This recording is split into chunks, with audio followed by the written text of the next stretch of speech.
আজকে আমরা পড়ব সন্ধি।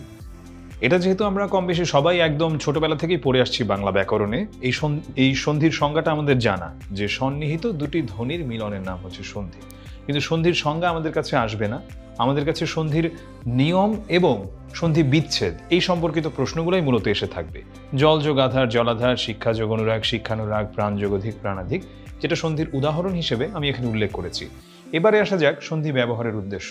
ছোটবেলা থেকে তো সন্ধি পড়ে এসেছি, ভালো কথা, কিন্তু এটা আসলে কেন ব্যবহার করা হয়, ব্যবহার করার কারণটা কি? স্বাভাবিক উচ্চারণে সহজ প্রবণতা। যেমন আমি যদি এটাকে বলি জলাধার, উচ্চারণটা কিন্তু সহজ হয়ে যাচ্ছে। জল যোগ আধার যখন হয়ে যাচ্ছে, ধ্বনিগত মাধুর্য সম্পাদন, ধ্বনিগত যে মাধুর্য অর্থাৎ ধ্বনিটা শুনতে যেমন শোনায় সেটা আরও বেশি সুন্দর হয়ে যায় সন্ধি যখন ব্যবহার করা হয় সেক্ষেত্রে, এবং ভাষাকে সংক্ষিপ্ত করা। আমরা এবারে দেখছি যে সন্ধির প্রকারভেদ নিয়ে, যে প্রধানত আমরা সন্ধিকে দুই ধরনের দেখতে পাই, একটা হচ্ছে তৎসম সন্ধি এবং আরেকটা হচ্ছে বাংলা শব্দের সন্ধি। তো কিছু সংস্কৃত শব্দ কিন্তু রয়েছে, কিছু বলবো না, অনেক সংস্কৃত শব্দ রয়েছে যেগুলো হচ্ছে অবিকৃত অবস্থায় রয়ে গেছে, যেগুলো আসলে পরিবর্তিত হয়নি। তো সেসব শব্দই তৎসম। আর এই শব্দের সন্ধি সংস্কৃত ভাষার নিয়মেই কিন্তু সম্পাদিত হয়ে আসছে, সেটাকে হচ্ছে আমরা বলবো সংস্কৃত বা তৎসম সন্ধি। যেমন বিদ্যাযোগ আলয়, বিদ্যালয়, কথাযোগ অমৃত, কথামৃত। তৎসম মানে আমরা জানি তার সমান, মানে হচ্ছে সংস্কৃত ভাষা থেকে আগত শব্দগুলোকেই তৎসম শব্দ বলে। বাংলা শব্দের সন্ধি হচ্ছে বাংলা ভাষার নিজস্ব নিয়মে যে সন্ধি হয় সেটা। যেমন 3 যোগ 1, 3 এক, ঘোড়া যোগ গাড়ি, ঘোড়া গাড়ি। ঘোড়া যোগ গাড়ি, এখানে আমরা যেটা দেখছিলাম যে ঘোড়গাড়ি। এবারে আসবো স্বরসন্ধি, ব্যঞ্জন সন্ধি এবং বিসর্গ সন্ধি নিয়ে। যখন স্বরধ্বনির সঙ্গে স্বরধ্বনির মিলন হয় সেটাকে আমরা বলবো স্বরসন্ধি। যেমন আমি যদি এখানে বলি যে শুভ যোগ ইচ্ছা, এই জায়গাতে আমরা কি দেখতে পাচ্ছি? এখানে আমরা দেখতে পাচ্ছি অ এর সাথে ই যুক্ত হচ্ছে, তো এইরকম ভাবে, তাই এটা হচ্ছে স্বরসন্ধি। ব্যঞ্জন সন্ধির ক্ষেত্রে আমাদের কি হচ্ছে? স্বর আর ব্যঞ্জন, কিংবা ব্যঞ্জন আর স্বর, কিংবা ব্যঞ্জন আর ব্যঞ্জন, এভাবে মিলনটা এখানে হয়ে যাবে। যেমন আমরা দেখছি কি দিক যোগান্ত, ক এর সাথে ব্যঞ্জনের সাথে স্বর আসলো, খণ্ডত্ব যোগ অ, এখানে ব্যঞ্জনের সাথে স্বর আসলো, এ ধরনের আর কি। এটাকে আমরা কি বলবো? ব্যঞ্জন সন্ধি। আর বিসর্গ সন্ধি, আসলে বিসর্গ সন্ধিটাকে ব্যঞ্জন সন্ধির মধ্যেও কাউন্ট করা যায় কিছু ক্ষেত্রে, কিন্তু আমরা এখানে যেভাবে দেখছি যে পূর্বপদের শেষ ধ্বনি বিসর্গ হলে, অর্থাৎ এই যে শেষ ধ্বনিটা মনোরম, এখানে এটা কিন্তু বিসর্গ, এবং পরপদের প্রথম ধ্বনি যদি ব্যঞ্জন বা স্বর হয়, পরপদের প্রথম ধ্বনিটি কি? এখানে হচ্ছে ব্যঞ্জন, এখানেও হচ্ছে ব্যঞ্জন, সেটা হচ্ছে বিসর্গ সন্ধি। দু বিসর্গযোগ কর, দুষ্কর, মন বিসর্গযোগ রম, মনোরম। বাংলা সন্ধির প্রকারভেদ নিয়ে বলছিলাম, স্বরধ্বনির সঙ্গে স্বরধ্বনি মিলে যে সন্ধি হয় সেটাকে বলা হয় স্বরসন্ধি। আর ব্যঞ্জন সন্ধিটা একটু আগেই বললাম যে স্বরের সাথে ব্যঞ্জনের হতে পারে, ব্যঞ্জনের সাথে স্বরের হতে পারে, ব্যঞ্জনের সাথে ব্যঞ্জনের হতে পারে, সেটাকে আমরা বলবো ব্যঞ্জন সন্ধি। এবারে আসা যাক তৎসম স্বরসন্ধির নিয়ম। অকার কিংবা আকারের পর আকার থাকলে উভয় মিলে আকার হয়। এটা কি দেখছি আমরা? যে অকার কিংবা আকারের, মানে অকার কিংবা আকারের পরে অকার কিংবা আকার যেটাই থাকুক না কেন, যেমন এখানে কি রয়েছে? অ, তারপরে কি রয়েছে? অ রয়েছে, দুইটা মিলে কি হয়ে যাবে? আ হয়ে যাবে। তেমনি অ এর পরে যদি আ থাকতো সেটাও আ হয়ে যেত। যেমন নরযোগ অধম, নরাধম, আ হয়ে গেল। হিমযোগ আচল, আ হয়ে গেল হিমাচল। তেমনি একইভাবে হচ্ছে, এগুলো আসলে এরকমভাবে এখানে হয়েছে। তেমনি আমরা দেখি যখন অ এর সাথে আ থাকছে, বললাম কি আ হয়ে যাবে। হিমযোগালয়, হিমালয়, দেবযোগালয়, দিবালয়, দেবালয়, সিংহযোগাসন, সেবার সিংহাসন, রত্নযোগ আকর, রত্নাকর, এ ধরনের।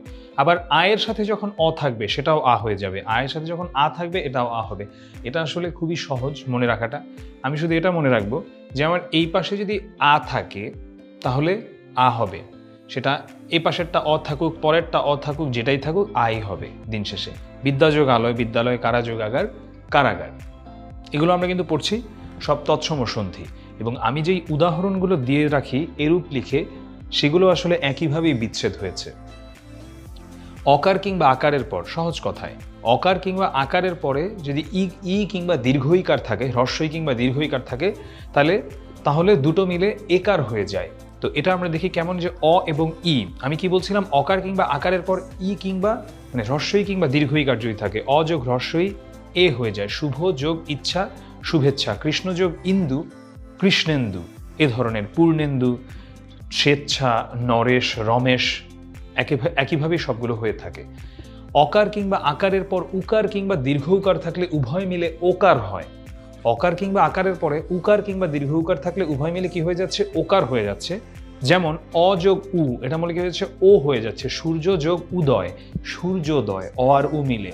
অরুণ যোগ উদয়, অরুণোদয়। এরূপ হতে পারে নীল যোগ উৎপল, নীলোৎপল। চল যোগ উর্মি, চলোর্মি। মহাযোগ উৎসব, মহোৎসব। যথাযোগ উপযুক্ত, যথোপযুক্ত। এ ধরনের। আসলে নিয়মগুলো জানলে হয় কি, সবগুলো ওই কম বেশি একই রকম নিয়মেই কিন্তু বিচ্ছেদ হয়। শুধু নিপাতনে সিদ্ধ কিছু সন্ধি থাকে, নিপাতনের সিদ্ধের হিসাব আলাদা, সেটা আমরা পড়াবো। অকার কিংবা আকারের পর যদি রিকার থাকে তাহলে উভয় মিলে কি হয়ে যায়? উভয় মিলে হচ্ছে অর হয়ে যায়। আর একটা রেফ রূপে এটা লেখা থাকে, যে অকার দেব, এখানে কি, এখানে কিন্তু অ রয়েছে, তার সাথে রি যখন যুক্ত হয়ে গেল এটা হয়ে গেল অর। দেব ঋষি থেকে হয়ে গেল দেব অর, মানে দেবর্ষি, এবং সেটা রেফ হিসাবে চলে আসবে। সপ্তযোগ ঋষি, সপ্তর্ষি, একইভাবে। যুগ যোগ ঋষি, যুগর্ষি, এরকম ভাবে আর কি হয়ে থাকে এটা। অ কিংবা আয়ের পরে ঋত থাকলে উভয় মিলে আর হয়, এবং এখানেও হচ্ছে রেফ চলে আসবে। যেমন ঋত বলছিলাম, অ আর রি, এরকম না ব্যাপারটা? শীত যোগ ঋত, এটা কি হচ্ছে? আমি বলছিলাম যেটা আর হয়ে যাবে। শীত যোগ ঋত হয়ে গেল শীতার্ত, তেমনি তৃষ্ণা যোগ ঋত হয়ে গেল তৃষ্ণার্ত। একইভাবে রোগ যোগ, মানে এখানে অন্য যেগুলো রয়েছে এভাবেই কিন্তু প্রত্যেকটা এখানে হয়েছে। ভয় যোগ ঋত, ভয়ার্ত। এই নিয়মটা মেনেই কিন্তু এই পুরো ব্যাপারটা হচ্ছে এখানে। অ কিংবা আয়ের পরে যদি একার কিংবা ঐকার থাকে, একার কিংবা ঐকার থাকে, তাহলে দুটো মিলে হচ্ছে ঐকার হয়ে যায়। সহজ কথায় অ এবং এ, এটার পরে ওই। জন যোগ এক, কি হয়ে গেল? ওই হয়ে গেল জনৈক। হিত যোগ এসোনা হয়ে গেল হিতৈষণা। এরকম একইভাবে হিতৈষী, অতুলৈশ্বর্য, এগুলো একইভাবেই হবে। অকার কিংবা আকারের পর ওকার কিংবা ঔকার থাকলে উভয় মিলে ঔকার হয়, আর ঔকার আগের ব্যঞ্জনের সাথে যুক্ত হয়। যেমন অযোগ ও, এটা মিলে হলো কি? ঔ। বনযোগ ঔষধি, বনৌষধি। জলযোগ ওকা, জলৌকা।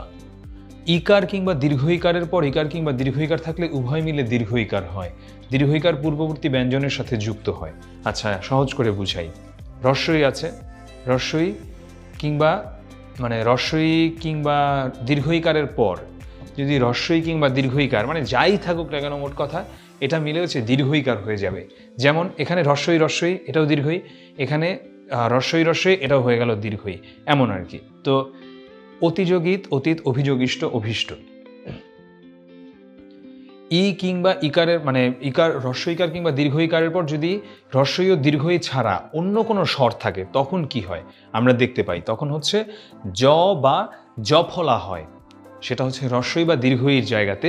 এবং এটা কিভাবে হয়? যেমন এখানে কি বলেছিলাম, যে রস্বই কিংবা দীর্ঘইর পর এখানে কিন্তু রস্বই বা দীর্ঘই নেই। রস্বই দীর্ঘই থাকলে ওটা দীর্ঘইকার হয়ে যেত। অতিযোগ অন্ত হয়ে গেল কি? জফলা হয়ে গেল। অত্যন্ত, পরিযোগ অন্ত, পর্যন্ত, এভাবে হয়ে গেল। একইভাবে প্রত্যহ, অতিযোগ অধিক, অত্যধিক, এভাবেই হচ্ছে এগুলো হয়ে থাকে। গতিযোগ অন্তর, গত্যন্তর। হ্রস্বউকার কিংবা দীর্ঘউকারের পর হ্রস্বই কিংবা দীর্ঘ থাকলে এটাও হচ্ছে আসলে সহজ কথাই, যেটা পড়িয়েছিলাম। হ্রস্বই দীর্ঘইর পরে হ্রস্বই দীর্ঘই যাই থাকুক না কেন দীর্ঘই হয়ে যায়। একইভাবে উয়ের নিয়মটা এভাবেই হয়ে থাকে। মরুযোগ উদ্যান, রস্বউ, দীর্ঘও হয়ে গেল। রস্বউ, এটাও হচ্ছে আসলে দীর্ঘও হবে। এখানে আমি একটু ক্ষমা চেয়ে নিব, এখানে একটু ভুল এসেছে, এটা দীর্ঘ উ হবে। তো আমি সবাইকে একটু অনুরোধ করব কটূক্তি বানানটা লেখবার সময় এখানে দীর্ঘ উ দিয়ে লিখতে। আমি এটার জন্য আবারও ক্ষমা চেয়ে নিচ্ছি। উকার কিংবা দীর্ঘ উকারের পর যদি দীর্ঘ উকার ও দীর্ঘ উকার ছাড়া অন্য কোনো স্বর থাকে, তাহলে কি হয়? এখানে হচ্ছে বফলা হয়ে যায় আমরা যখন দেখব। যেমন উ, এটার সাথে কি আসলো? এখানে কিন্তু দীর্ঘ উকার বা হ্রস্ব উকার আসেনি, হ্রস্ব উকার বা দীর্ঘ উকার আসেনি। মানে মোট কথা হ্রস্ব উকার বা দীর্ঘ উকারের পরে যদি হ্রস্ব উকার দীর্ঘ উকার আসে, তাহলে কি হয়? দীর্ঘ উকার হয়। কিন্তু ধরলাম এগুলো আসে নাই, এটার জায়গাতে অন্য কোনো কিছু এসেছে, তখন কি হয়? তখন হচ্ছে বফলা হয়। এখানে একটু ভুল, এটা হ্রস্বও হবে। সেই বফলাটা কেমন হয়? সুযোগ অল্প, স্বল্প। সুযোগ অস্তি, স্বস্তি। আমি আশা করি এটা বুঝাতে পেরেছি আমি। মানে হ্রস্বউ দীর্ঘউর পরে হ্রস্বউ দীর্ঘউ যেটাই আসুক না কেন দীর্ঘউ হয়ে যায়। যদি অন্য কোনো কিছু আসে তখন সেখানে বফলা হয়ে যায়। যেমন এই যে সুযোগ অল্প স্বল্প, সুযোগ অস্তি স্বস্তি, পশুযোগ আচার, পশ্চাচার এ ধরনের। রিকারের পর রি ছাড়া অন্য স্বর থাকলে রি এর স্থানে র হয় এবং সেটা র ফলা রূপে আগের ব্যঞ্জনের সাথে যুক্ত হয়। যেমন রিকারের পর রি ছাড়া অন্য কোনো স্বর আছে ধরলাম, তাহলে সেটা হচ্ছে র হয় এবং সেটা র ফলার মতো আগের ব্যঞ্জনের সাথে যুক্ত। যেমন পিতৃযোগ আলয়, এটা রিকারের সাথে কি বললাম যে রি না অন্য কোনো একটা মানে স্বর আছে, সেটা হয়ে গেল কি র, পিত্রালয় এবং রফলা হিসেবে। পিতৃযোগ আদেশ, রফলা হয়ে গেল পিত্রাদেশ। এ ওই ও ও এই যেই কারগুলো সেটার পরে যদি এ ওই এটার জায়গায় যেগুলো বসে সেটা হচ্ছে অয় আয় এবং ও এর জায়গাতে বসে অব এবং আব। এটা আসলে আমরা যখন সন্ধি বিচ্ছেদ করি আরো ভালো মতো বুঝতে পারি। আমি এটাকে একটু ব্যাখ্যা করছি। যেমন নে যোগ অন, আমি কি বললাম এর জায়গাতে বসে অয়, তাহলে কি হলো এটা নয়ন, অয় চলে আসলো। সে যোগ অন হয়ে গেল কি শয়ন, এ ধরনের। তেমনি আমরা দেখছি যে আমি যেটা বলছিলাম যখন ওই এর ক্ষেত্রে কি হয়, এখানে পড়ছিলাম না আমি, ওই এর ক্ষেত্রে জিনিসটা হয় হচ্ছে কি ওই ক্ষেত্রে হয় আয়, তাহলে আয় দিলে কি হয় গৈযোগ অক, ওই ছিল গায় গায়ক, নৈযোগ অক নায় নায়ক, এভাবে হলো। ও থাকলে কি হয় ওর সাথে যদি অ থাকে তখন অব হয়ে যায় অব জিনিসটা। পোযোগ অন পবন, লোযোগ অন লবণ, এ ধরনের। ও এর সাথে যদি অ থাকে তাহলে আব হয়ে যায় পৌযোগ অক পাবক, ওযোগ আ, এখানেও হচ্ছে একই, এখানে অব হয়ে যায় অবযোগা গবাদি, গোযোগ আদি গবাদি। এবারে আমরা কিছু অনুশীলনে চলে যাই যে এখানে কোনটা হচ্ছে তৎসম স্বরসন্ধি। অনেক কিছু পড়ালাম তৎসম নিয়ে, এবারে তৎসম ব্যঞ্জন সন্ধির প্রকারভেদে যাব, যে ব্যঞ্জনে স্বরের সন্ধি, স্বরে ব্যঞ্জনের সন্ধি, ব্যঞ্জনে ব্যঞ্জনের সন্ধি। যেটা একটু আগে আমি বলছিলাম যে ব্যঞ্জন সন্ধিটা আসলে কিভাবে গঠিত হয়ে থাকে। কচ টতপ এরপরে স্বরধ্বনি থাকলে সেগুলো গজ ডদব এমন হয়ে যায়। তো এটা আমরা দেখছি কেমন, যেমন দিক যোগ অন্ত ছিল ক হয়ে গেল গ, বাক যোগ ধারা ছিল ক হয়ে গেল গ বাক ধারা। তো অন্যগুলোও না এভাবেই হচ্ছে হয়ে থাকে। স্বরধ্বনির পর ছ থাকলে সেটা চয়ে ছ হয়ে যায় কেমন, যেমন দেখলাম এক যোগ ছত্র হয়ে গেল একচ্ছত্র, স যোগ ছন্দ হয়ে গেল সচ্ছন্দ। এবারে আসছি ত দয়ের পরে যদি চ ছ থাকে তাহলে ত দয়ের জায়গাতে চ হয়, যেমন সৎ যোগ চিন্তা সৎচিন্তা, উত যোগ চকিত উচ্চকিত। মানে হচ্ছে ত ও দ এটার পরে যদি চ বা ছ থাকে তাহলে কি হয় সেখানে এই ত বা দ এর জায়গাতে চ বসে। মানে এখানে একটা ছিল চ, এই যে ত এর জায়গাতে আরেকটা চ চলে আসলো, এখানে হচ্ছে একইভাবে ত এর জায়গাতে একটা চ চলে আসলো। এরকম উত যোগ চারণ, এটাও ওই উত ওটার খণ্ডত্বটা চলে যাবে, দুইটা চ আসায় হয়ে গেল উচ্চারণ।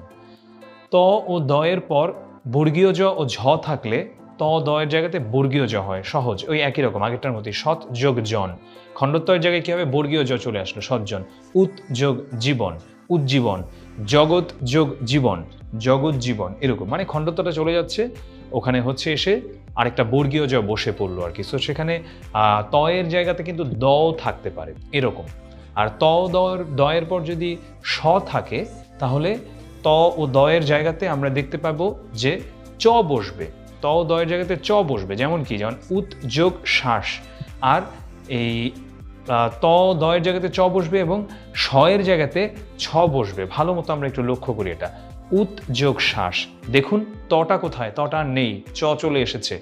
শ্বাস এখানে তালব্য স ছিল, তালব্য সটা কোথায় গেল, সেটার জায়গাতেই চলে আসলো ছ এবং হয়ে গেল উচ্ছ্বাস। একইভাবে তদ যোগ শক্তি, দটা সরে হয়ে গেল চ, তালব্য স হয়ে চলে গেল ছতে, তৎশক্তি। এ ধরনের চলৎ শক্তি উশৃঙ্খল এগুলো একইভাবেই গঠিত হয়ে থাকে। ত দ এর পরে যদি ড থাকে তাহলে ত দ এর জায়গাতে ড হয় কেমন, আমরা দেখছি যে উত যোগ ডিন, মানে ত বা দ এর পরে যদি ড আছে তাহলে তটা সরে যাবে, আবার ড চলে আসবে আরেকটা উড্ডিন। বৃহৎ ঢকা, এটাও একইভাবেই মানে এটাও একইভাবে হয়েছে বিচ্ছেদটা। ত দ এর পর যদি হ থাকে তাহলে ত দ এর জায়গাতে বসবে দ, আর হচ্ছে হ এর জায়গাতে বসবে ধ। এত কঠিন হয়ে যাচ্ছে মনে হয়, সহজ করে বুঝাই। উত যোগ হার, দেখুন এখানে ত ছিল, এটা কি হয়ে গেল দ, আর এই হটা কি হয়ে গেল ধ। উৎহার হয়ে গেল উদ্ধার, এরকম উত এখানে রয়েছে কি, এখানে রয়েছে ত, এবং এই যে এখানে হটা রয়েছে এখানে, এটা কি হয়ে গেল, এটা হয়ে গেল উদ্ধৃত। এরকম মানে এখানে যেই রিকারটা আমরা দেখতে পাচ্ছি সেই রিকারটা হচ্ছে হয়ে গেল উদ্ধৃত। এরকম মানে হটা হচ্ছে হয়ে গেল ধ, তটা হচ্ছে হয়ে গেল দ। একইভাবে পদ যোগ হতি, দ হয়ে গেল ধ, হ হয়ে গেল ধ। পদ্ধতি, তদ্ধিত, একই রকমভাবে উদ্ধত, একইভাবে হচ্ছে এগুলো হয়েছে। ত দ এর পর ল থাকলে ত দ এর জায়গাতে ল উচ্চারিত হয়, যেমন ত আর ল এটা মিলে কি ল এল হয়ে গেল উত যোগ লাস, উতলাস, মানে উল্লাস হয়ে গেল, উতলাস না হয়ে। ত আর ল এর জায়গাতে আসলে এখানে ল এল হয়ে যাবে উত যোগ লম্ব, মানে সহজ কথায় ত বা দ যেটাই থাকুক ওটাকে সরিয়ে আরেকটা ল চলে আসবে, উল্লম্ব। একইভাবে উল্লিখিত, উল্লেখ এগুলো বিচ্ছেদ হয়ে থাকে। ব্যঞ্জন ধ্বনিসমূহের যে কোনো বর্গের অঘোষ অল্পপ্রাণ ধ্বনির পর যে কোনো বর্গের ঘোষ অল্পপ্রাণ ও ঘোষ মহাপ্রাণ ধ্বনি কিংবা ঘোষ তালব্য ধ্বনি, ঘোষ অল্পপ্রাণ ওষ্ঠধ্বনি, এখানে আসলে আমি খুব বিশদ বিবরণ লিখেছি, আমি এটা স্লাইডে বলবো, স্লাইড থেকে পড়ে নিতে। আমি পুরোটা হচ্ছে এখানে বোঝানোর পরেও আবারও পড়ে নিতে, কারণ এই ব্যাখ্যাটাতে আসলে অনেক কিছু রয়েছে। তো সেখানে ঘোষ কম্পনজাত দন্তমূলীয় ধ্বনি যেমন র, কিংবা ঘোষ অল্পপ্রাণ ওষ্ঠ ব্যঞ্জন ধ্বনি যেমন ব, এগুলো যদি থাকে তাহলে প্রথম অঘোষ অল্পপ্রাণ ধ্বনি ঘোষ অল্পপ্রাণ রূপে উচ্চারিত হয়। এটা আসলে খুব সহজ করে বলা যায়। খুব সহজ করে বলার ব্যাপারটা হচ্ছে এমন যে ক দ এটা হয়ে যাচ্ছে গ দ, ক এখানে কি হয়ে গেল, এখানে হয়ে গেল গ। তার মানে কি হচ্ছে ব্যাপারটা, সেটা হচ্ছে যে প্রথম অঘোষ অল্পপ্রাণ ধ্বনিটা ঘোষ অল্পপ্রাণ রূপে উচ্চারিত হয়, অর্থাৎ যেটা ছিল অঘোষ সেটা হয়ে গেল ঘোষ। ক যোগ দ হয়ে গেল গ যোগ দ, বাক যোগ দান বাগদান, বাক যোগ দত্তা বাগদত্তা। একইভাবে দিক যোগ বিজয় দিগ্বিজয়। এই নিয়মটা এভাবেই হয়ে থাকে। উঁ ইয় মূর্ধন্য দন্তন্য ম এগুলো যদি পরে থাকে, যেমন এখানে আমরা দেখতে পাচ্ছি যদি পরে আছে এগুলো, তখন অঘোষ অল্পপ্রাণ স্পর্শধ্বনি সেই বর্গীয় ঘোষ স্পর্শধ্বনি কিংবা নাসিক্য ধ্বনি হয়। এটা আসলে আমি জানি না এটা কঠিন মনে হচ্ছে কিনা, আমি এটা দেখাই। এখানে দিক যোগ নির্ণয়, এখানে কি পেলাম আমরা, পরে কিন্তু আমরা এখানে এই যে উঁ ইয় মূর্ধন্য দন্তন্য ম এখান থেকে কিন্তু আমরা পেলাম। তো এটা তাহলে কি হলো, এই দিক নির্ণয়টা হয়ে গেল দিগ নির্ণয়, বা এটা দিং নির্ণয় হয়, সেটাও শুদ্ধ। এখানে আমি একটা ব্যাপার লক্ষ্য রাখতে বলবো সবাইকে, যে নাসিক্য ব্যঞ্জনী হচ্ছে বেশি প্রচলিত এই ব্যাপারগুলোর ক্ষেত্রে, অর্থাৎ দিগ নির্ণয়ের চেয়ে দিং নির্ণয়ে আমরা প্রচলনটা বেশি দেখতে পাবো। বাকময় না হয়ে বাংময়, মৃৎময়, মৃন্ময়, মানে মৃন্ময় মৃৎময় থেকে এরকম আর কি। মানে আমরা এটা বুঝতে পারলাম আর কি, আশা করি, যেটা কিভাবে কি হবে এই জায়গাটাতে, যে যদি উঁ ইয় মূর্ধন্য দন্তন্য ম থাকে তাহলে যেটা হচ্ছে আগের যে অঘোষ অল্পপ্রাণ স্পর্শধ্বনি সেই বর্গীয় ঘোষ স্পর্শধ্বনি সেটা হচ্ছে নাসিক্য ধ্বনি হয়ে যাবে। যেমন এই যে দিক, এটা হয়ে গেল দিং, এ ধরনের। ময়ের পর যে কোনো বর্গীয় ধ্বনি থাকলে ম ধ্বনিটি সেই বর্গেও নাসিক্য ধ্বনি হয়। একটা ব্যাপার কিন্তু লক্ষণীয়, পড়ানোর সময় বারবার বর্গীয়, মানে যেই ক থেকে ম পর্যন্ত 25টি যে স্পর্শ বর্ণ আছে এগুলো নিয়ে কিন্তু কথা আসছে। তাই আমাদের কিন্তু এটা একদম ঠোঁটস্থ থাকতে হবে। কচটত প, খচঠথ ভ, কোনটা অল্পপ্রাণ, কোনটা মহাপ্রাণ, কোনটা ঘোষ, কোনটা অঘোষ, কোনটা কোন বর্গের, কোনটার উচ্চারণ স্থল কি, এগুলো কিন্তু আমাদের খুব ভালো মতো একদম নখদর্পণে থাকতে হবে। ম এর পর যে কোনো বর্গীয় ধ্বনি থাকলে ম ধ্বনিটি সেই বর্গেও নাসিক্য ধ্বনি হয়, ভালো মতো খেয়াল করি। ম যোগ ক এটা হচ্ছে কি উঁ যোগ ক, যেমন সমকা হয়ে যাচ্ছে শঙ্কা, সমতাপ এটা হচ্ছে সন্তাপ, এ ধরনের। ম এর পর যেগুলো অন্তস্থ ধ্বনি, জড় লব কিংবা তালব্য মূর্ধন্য সদন্তস্ব হ যদি থাকে, মানে অন্তস্থ ধ্বনি হচ্ছে এগুলো। আর এখানে অন্যগুলো যদি থেকে থাকে এই চারটা, তাহলে ময়ের জায়গাতে অনুস্বার হয়। কেমন, যেমন এই যে ময়ের পরে কি ছিল সম, এরপরে কি আছে অন্তস্থ জ, এটা কি হয়ে গেল অনুস্বার হয়ে গেল। ময়ের পরে কি আছে ব, এই যে ব থেকে এসেছে, এটা হয়ে গেল অনুস্বার সংবাদ। একইভাবে অন্যগুলো বসে থাকে, বাট এটা হচ্ছে একটা ব্যতিক্রম কিন্তু, কারণ এখানে সমযোগ রাট, তো র কিন্তু অন্তস্থ ধ্বনির মধ্যে এসেছে, কিন্তু এটা কিন্তু সংরাট হয়নি, এটা সম্রাট হয়ে গিয়েছে। চ ও বর্গীয় জয়ের পরে যদি নাসিক্য ধ্বনি থাকে তাহলে সেটা তালব্য হয়। যেমন চ বা বর্গীয় জয়ের পরে যদি নাসিক্য ধ্বনি থাকে সেটা কি হয়, সেটা তালব্য হয়ে যায়। যেমন চ ন থাকলে এটা চ ইয় হয়ে যায়, যাচ না, এরকম। দ ও ধ এর পরে যদি এগুলো থাকে তাহলে দ ও ধয়ের জায়গাতে অঘোষ অল্পপ্রাণ ধ্বনি হয়। অঘোষ যেটা অল্পপ্রাণ, অল্পপ্রাণ মহাপ্রাণটা এখানে খুবই গুরুত্বপূর্ণ মনে রাখাটা। যেমন এখানে কি ছিল দ ত, এটা তাহলে হয়ে যাবে ধ ত। যেমন তৎকাল, এটা হয়ে গেল তৎকাল।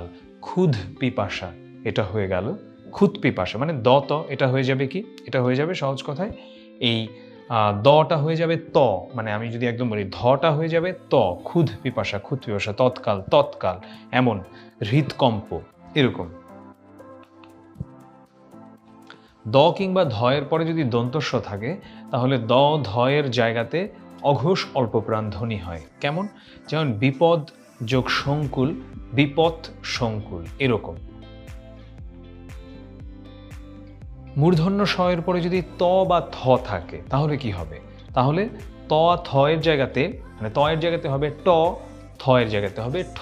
সহজ কথায় কৃষ যোগ তি, মূর্ধন্য ষ এর পরে কি ত, ত এর জায়গাতে হবে ট, কৃষ্টি। ষষ্ঠ যোগ থ, থ এর জায়গাতে হবে ঠ, ষষ্ঠ। অনুশীলন করে দেখা যাক যে কোনটা ব্যঞ্জনের স্বরের সন্ধি। বাংলায় কতগুলো শব্দ ব্যবহৃত হয় যারা বিশেষ নিয়মে সাধিত সন্ধি? আমি প্রথম দিকেই বলেছিলাম যে বেশিরভাগই হচ্ছে নিয়ম মেনে চলে, কিছু বাদে। যেমন উৎ যোগ স্থান, উত্থান, এটা কিন্তু কোনো নিয়ম মেনে হয়নি। সংযোগকার, সংস্কার একই, এগুলো হচ্ছে এরকম ভাবেই হয়েছে, কোনো নিয়ম না মেনেই হয়েছে। এবার আসবো নিপাতনে সিদ্ধ। নিপাতনে সিদ্ধ বলতে আসলে যেটা কোনো রুলস মানে না, যেটা কোনো নিয়ম নীতি না মেলে নিজের মতো একটা স্বতন্ত্রভাবে একটা বিচ্ছেদ হয়ে গেল। সেটা সন্ধির ক্ষেত্রেই না শুধু, সেটা ব্যাকরণের অনেক কিছুতেই নিপাতনে সিদ্ধ পাওয়া যায়। তো এখানে আমরা একটা উদাহরণ দিলাম, গো যোগ অক্ষ, গবাক্ষ, কিংবা ষট যোগ দশ, ষোড়শ, এ ধরনের।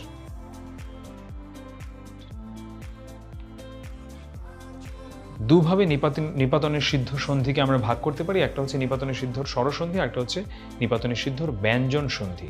এখন নিপাতনের সিদ্ধর যখন এরকম স্বর আর স্বরের মিলনে হয় সেটা হচ্ছে স্বরসন্ধি, নিপাতনের সিদ্ধ স্বরসন্ধি। যেমন অন্য যোগ অন্য, এখানে কি হয়েছে? এখানে আমরা দেখতে পাচ্ছি যে স্বর আর স্বরের মিলনেই কিন্তু সন্ধিটা হয়েছে, তাই এটা হলো যে নিপাতনে সিদ্ধ স্বরসন্ধি। আইন যোগ অনুসারে, তো আইন যোগ অনুসারে যদি হয়ে থাকে তাহলে সেক্ষেত্রে কি হলো? সেক্ষেত্রে আমরা দেখতে পাচ্ছি যে এটাও হচ্ছে নিপাতনে সিদ্ধ হলো। তারপরে নিয়মহীনভাবে আমরা যখন দেখতে পাচ্ছি যে ব্যঞ্জনে আর ব্যঞ্জনের মিলনে যে সন্ধি হয় সেটাকে নিপাতনে সিদ্ধ ব্যঞ্জন সন্ধি বলে। যেমন এখানে 1 যোগ 10 ব্যঞ্জনে ব্যঞ্জনে মিলল, এখানেও ব্যঞ্জনে ব্যঞ্জনে মিলল, বন যোগ পতি, বনস্পতি। এবারে আসা যাক বিসর্গ সন্ধি নিয়ে কিছু কথায়। বলছিলাম যে বিসর্গ সন্ধি ব্যঞ্জন সন্ধির আওতায় পড়ে, এরপরেও আমরা এটাকে নিয়ে আরো কিছু কথা বলবো। সংস্কৃত সন্ধির নিয়মে পদের মধ্যে র বা স অনেক ক্ষেত্রে অঘোষ উষ্মধ্বনি অর্থাৎ হ ধ্বনি রূপে উচ্চারিত হয় এবং বিসর্গ রূপে লেখা হয়। একদম সহজ করে বুঝাই যে র ও স অনেক জায়গাতে আমরা দেখতে পাবো যে হয়ের মতো উচ্চারণ হয় এবং সেটা বিসর্গ দিয়ে লেখা হয়, এবং র ও স বিসর্গ ব্যঞ্জন ধ্বনিমালার অন্তর্গত। র ও স কোন ব্যঞ্জন ধ্বনিমালার অন্তর্গত? বিসর্গ ব্যঞ্জন ধ্বনিমালার অন্তর্গত। সে কারণে বিসর্গ সন্ধি ব্যঞ্জন সন্ধিরও অন্তর্গত, যেটা বলছিলাম। এই যে রজাত বিসর্গ সন্ধি, আমি একটু কি বললাম যে র এর স্থানে এই জায়গাতে কি হয়, অনেকটা এই যে মানে হয়ের মতো উচ্চারিত হয় এবং সেটা অনুস্বার দিয়ে সেটা হচ্ছে প্রকাশ করা হয়ে থাকে, সেটা হচ্ছে বিসর্গ দিয়ে প্রকাশ করা হয়ে থাকে। যেমন এখানে দেখছি প্রাতর, প্রাত, পুনর, পুনঃ, এমন। স এর মধ্যেও একইভাবে এটা হয়ে থাকে। যেমন নমস, এটা হচ্ছে নম, পুরস থেকে পুরো, এ ধরনের। বিসর্গ ও স্বরের সন্ধি, এটা নিয়ে এবার কিছু কথা বলা যাক।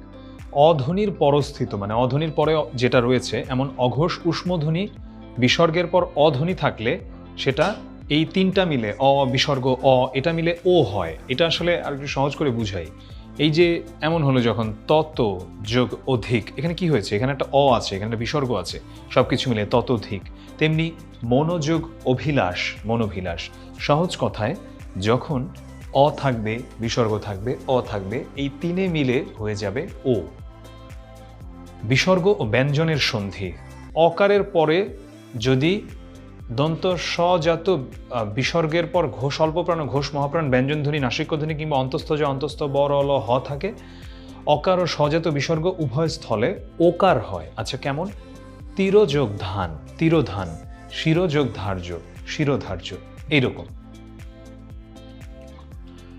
এবারে আমরা আসি যে এখানে হচ্ছে কি, যখন অকারের পরে রজাত বিসর্গের পরে, যে অকারের পরে আমরা কি দেখতে পাচ্ছি, যে রজাত বিসর্গের পর এই আগের স্লাইডে আমি যেটা উল্লেখ করেছি যে এর আগের ধ্বনির যদি কোনোটা থাকে, এখানে আমি যেগুলো উল্লেখ করেছি সেগুলো যদি কোনোটা থাকে, তাহলে যেটা হয় যে বিসর্গ স্থানে র হয়। যেমন দেখুন এখানে কি ছিল, এখানে ছিল পুনঃ উদ্ভব, এটা কি হয়ে গেল, এটা হয়ে গেল পুনরুদ্ভব, বিসর্গস্থলে র হয়ে গেল। একইভাবে অন্তগত, এখানে কি ছিল, বিসর্গ, কি চলে আসলো, র, এই রটা এখানে রেফ হিসেবে চলে আসলো, অন্তর্গত। একইভাবে পুনর্জন্ম, পুনর্বার, এভাবেই হচ্ছে হয়ে থাকে, পুনর্জন্ম পুনর্জন্ম পুনর্বার, এভাবেই হয় আর কি। অ আ ছাড়া অন্য স্বরের পরে যদি বিসর্গ থাকে এবং তার সঙ্গে যদি অ আ বর্গীয় ঘোষ অল্পপ্রাণ ও ঘোষ মহাপ্রাণ নাসিক্য ধ্বনি কিংবা জ র ল ব হ এগুলোর যদি সন্ধি হয়, তাহলে কি হয়, বিসর্গস্থানে র হয়। খুব সহজ ব্যাপার এটা, যে অ আ ছাড়া অন্য কোনো স্বরের পর যদি বিসর্গ থাকে তাহলে কি হবে। এখানে তো অন্য স্বর, এখানে তো অ আ নেই, এখানে তো রস্বই, রস্বইয়ের পরে বিসর্গ। সেখানেও আমাদের যেটা হচ্ছে যে এখানে আমরা কিন্তু দেখতে পাচ্ছি যে র চলে আসছে, নি আবরণ, এটাও কিন্তু হয়ে যাচ্ছে নিরাবরণ, মানে অ আ নাই কিন্তু, এটা অন্য কিছু, তারপরে হচ্ছে বিসর্গ। বিসর্গের পর অঘোষ অল্পপ্রাণ কিংবা মহাপ্রাণ তালব্য ব্যঞ্জন থাকলে বিসর্গের স্থলে তালব্য ধ্বনি, তালব্য শীষ ধ্বনি হয়। অঘোষ অল্পপ্রাণ কিংবা অঘোষ মহাপ্রাণ মূর্ধন্য ব্যঞ্জন থাকলে বিসর্গস্থলে মূর্ধন্য শীষ ধ্বনি হয়। অঘোষ অল্পপ্রাণ কিংবা অঘোষ মহাপ্রাণ দন্ত ব্যঞ্জনের স্থলে দন্ত শীষ ধ্বনি হয়। আসলে এরকম সংজ্ঞা আমাদের কোনোদিনও আসবে না, এগুলো শুধু আমাদের পড়ানোর খাতিরে, এবং আমাদের কোথাও এসব জিনিস লিখতে হবে না।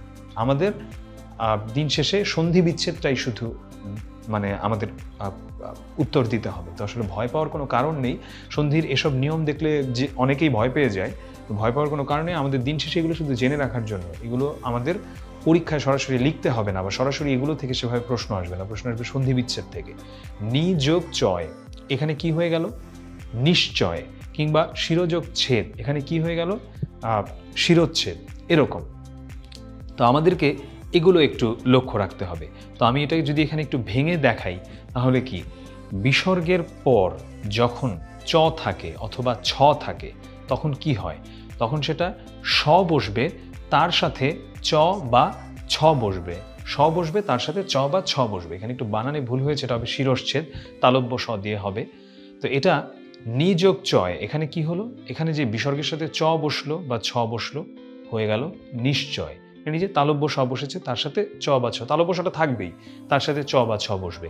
একইভাবে বিসর্গ, বিসর্গের পরে কি বসলো, চ বা ছ, ছ বসেছে, এখানে কি হলো, সেখানে তালব্য স আসবে প্রথমে, এখানে তালব্য স আসার কথা, যেটা আমি বলছিলাম যে একটু ভুল গেছে লেখায়, শিরশ্ছেদ, এবং সেখানে এই ছটা হচ্ছে আমাদের এখানে যেটা ছিল যে স, তার সাথে হচ্ছে একটা ছ চলে আসবে, শিরশ্ছেদ, এভাবে হয়ে যাবে।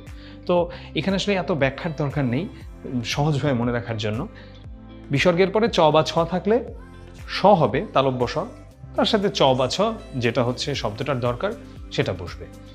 অঘোষ অল্পপ্রাণ, অঘোষ মহাপ্রাণ কণ্ঠ কিংবা ওষ্ঠ ব্যঞ্জন, যেমন ক খ প ফ, এগুলো যদি পরে থাকে, অ বা আ ধ্বনির পরে যে বিসর্গ থাকে সেটা অঘোষ দন্ত শীষ ধ্বনি হয়, এবং অ আ ছাড়া অন্য স্বরধ্বনির পরস্থিত বিসর্গ স্থলে অঘোষ মূর্ধন্য শীষ ধ্বনি হয়।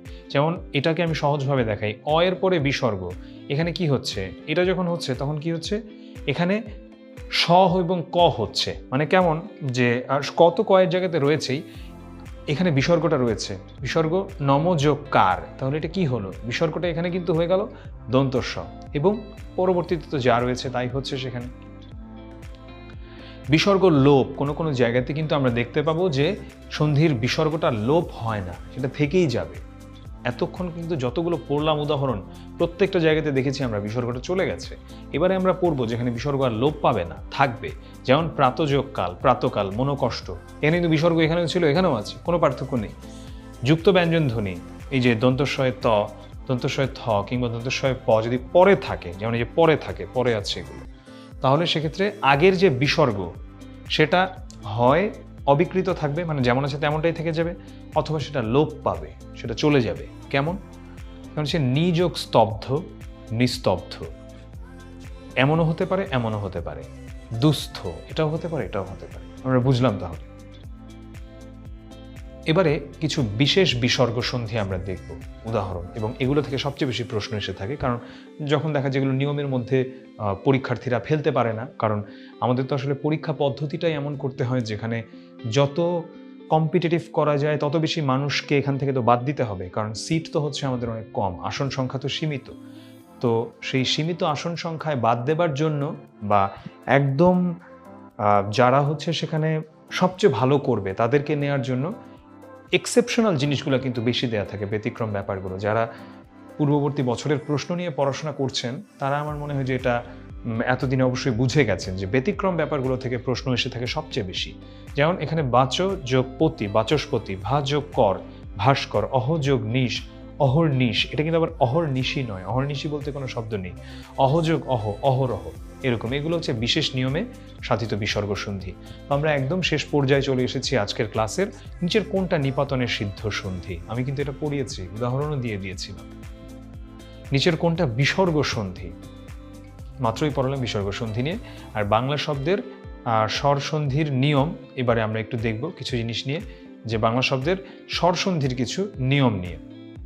সন্ধিতে যদি দুটা স্বর থাকে তখন একটা হচ্ছে লোপ পায়। কেমন?